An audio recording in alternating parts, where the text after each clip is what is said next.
Oke teman-teman, hari ini kita akan membahas tentang masalah yang terjadi di masa nifas. Nah, materi kali ini kita bakal bahas 3 masalah yang terjadi pada masa nifas, yang itu bendungan ASI, mastitis, dan abses payudara. Yuk kita simak perbedaannya. Bendungan ASI, mastitis, sama abses payudara ini sama-sama masalah pada payudara akibat produksi ASI yang meningkat. Nah, bendungan ASI ini terjadi biasanya di minggu awal pertama menyusui, sedangkan mastitis dan abses payudara ini terjadi pada minggu berikutnya. Untuk gejala awalnya yaitu payudara teraba panas, keras, besar, dan disertai nyeri. Untuk bendungan ASI kadang-kadang terasa nyeri. Kalau untuk mastitis dan abses payudara dia pasti nyeri, gatal, dan panas serta memerah. Untuk perbedaan suhu tubuh, pada yang menderita bendungan ASI dia akan merasakan badannya meriang, panas, dan lemas. Untuk yang mastitis ini suhu tubuh meningkat, bahkan bisa menjadi demam.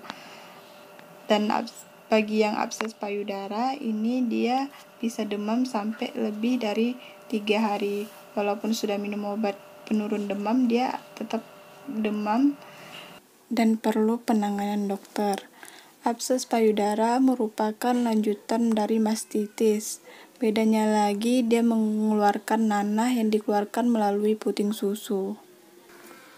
Adapun pencegahannya yang bisa kita lakukan yaitu selalu mencuci tangan sebelum menyusui bayi dengan posisi yang benar, menyusui dengan kedua payudara secara bergantian, menyusui secara rutin hingga hindari jeda yang lama di antara waktu menyusui, menggunakan bra yang ukurannya pas dan tidak menggunakan pakaian yang ketat, tidak menggunakan krim dan obat oles di puting susu, tidak menggunakan bantalan puting susu dalam jangka panjang, dan perbanyak minum air dan hindari dehidrasi.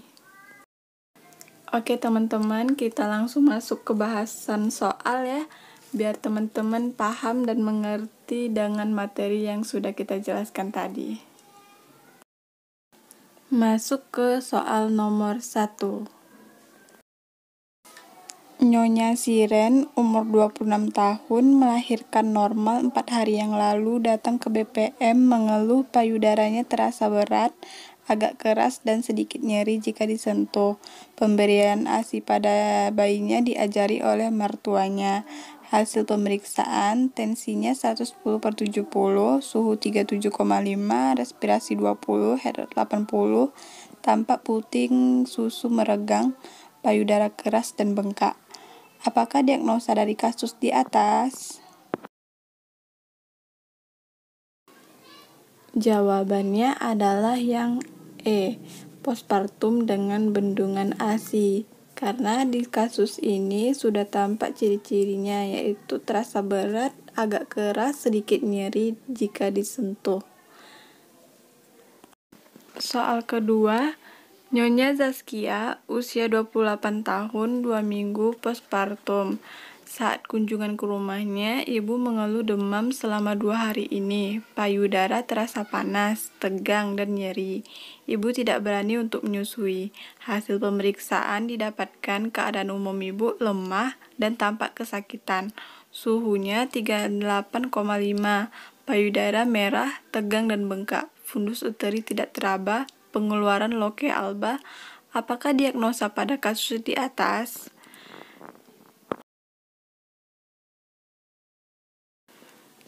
Dari soal ini udah tampak perbedaannya teman-teman dari soal sebelumnya. Soal yang ini ibu sudah tampak lemah, tampak kesakitan, dan suhu 38,5. Ditambah lagi ibu juga sudah mengalami demam dalam 2 hari ini. Sehingga jawabannya yang benar ini adalah yang D, mastitis ya teman-teman. Udah mulai paham kan dengan soal ini teman-teman?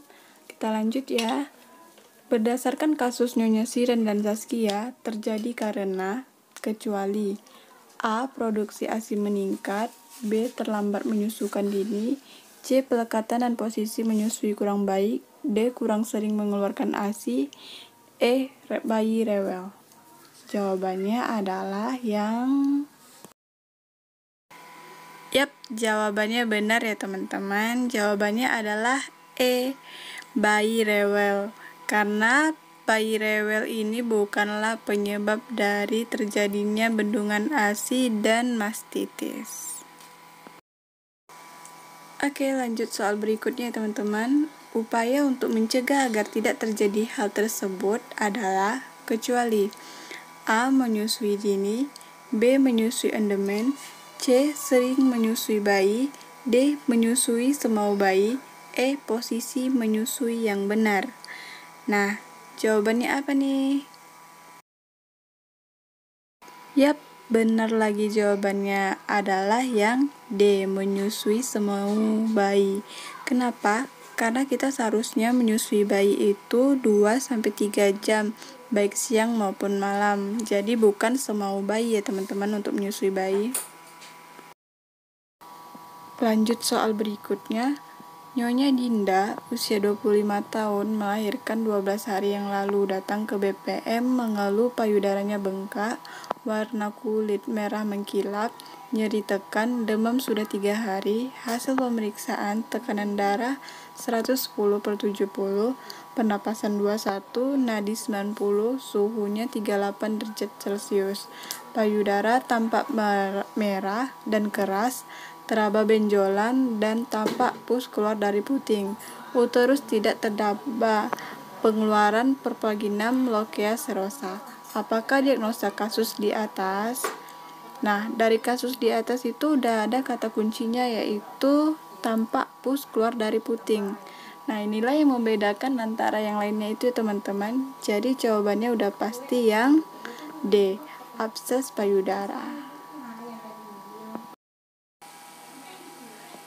Apakah pemeriksaan penunjang lanjutan yang dilakukan untuk menegakkan diagnosa Nyonya Dinda? A. USG transvaginal, B. USG mame, C. USG abdominal, D. Sadari, E. Cek darah rutin. Nah, ini dilakukan oleh dokter ya teman-teman, karena abses payudara tidak bisa dilakukan oleh bidan karena dia harus ada pemeriksaan lanjutannya itu. Jadi pemeriksaan lanjutannya itu karena dia berhubungan dengan payudara, jawabannya adalah B, USG mame. Nyonya Ida, usia 25 tahun, melahirkan anak pertama 5 jam yang lalu di BPM, mengatakan khawatir ASI tidak cukup untuk kebutuhan bayinya. Hasil pemeriksaan, tanda-tanda vital dalam batas normal, keadaan umum baik. Apakah konseling yang paling tepat pada ibu tersebut? A. Konseling tentang keadaan ibu, B. Konseling tentang keadaan bayi, C. Konseling tentang pemberian ASI awal, D. Konseling tentang pemberian susu formula, E. Konseling tentang pemberian makanan tambahan. Dari soal ini kita tahu bahwa ibunya ini khawatir ASI-nya tidak cukup. Jadi karena dia baru lahir, bayinya 5 jam yang lalu, edukasi atau konseling yang pertama kali kita kasih tahu sama ibunya adalah tentang pemberian ASI awal. Kita beri tahu sama ibunya pemahaman tentang produksi ASI. Seorang perempuan usia 20 tahun telah melahirkan anak pertamanya 1 hari yang lalu. Ibu merasa gelisah serta tidak nyaman jika dekat dengan bayinya. Hasil pemeriksaan TTV dalam batas normal. Pada pemeriksaan fisik tidak ditemukan kelainan. Apakah tindakan yang paling tepat pada kasus di atas? A. Mengajak keluarga untuk merawat ibu dan bayinya. B. Mengajarkan ibu cara merawat bayi. C. Dekatkan ibu dengan bayinya. D. Memberi dukungan pada ibu. E. Rujuk ke dokter. Dari tanda-tanda yang ditunjukkan dari soal ini yang mengatakan ibu merasa gelisah serta tidak nyaman jika dekat dengan bayinya. Ini sudah merupakan ciri-ciri postpartum blues. Jadi caranya adalah kita dengan mengajarkan cara ibu untuk merawat bayinya. Jawabannya adalah yang B.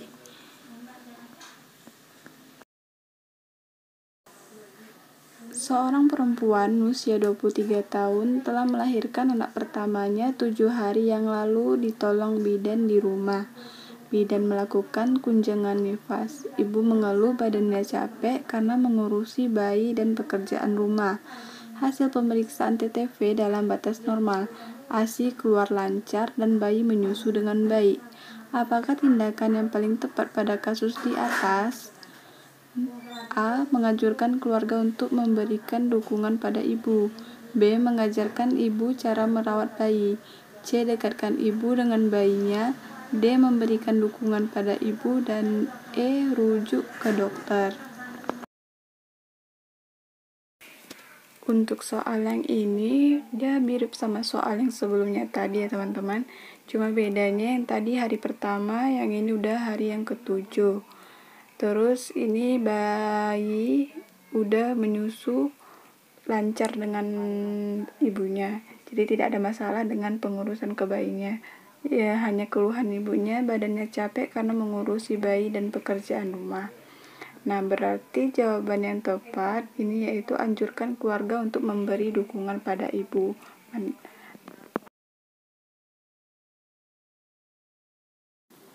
Sekian dulu pembahasan soal kita hari ini. Semoga bermanfaat bagi kita semua, terutama untuk kita yang akan mengikuti tes SKB CPNS. Semoga lulus.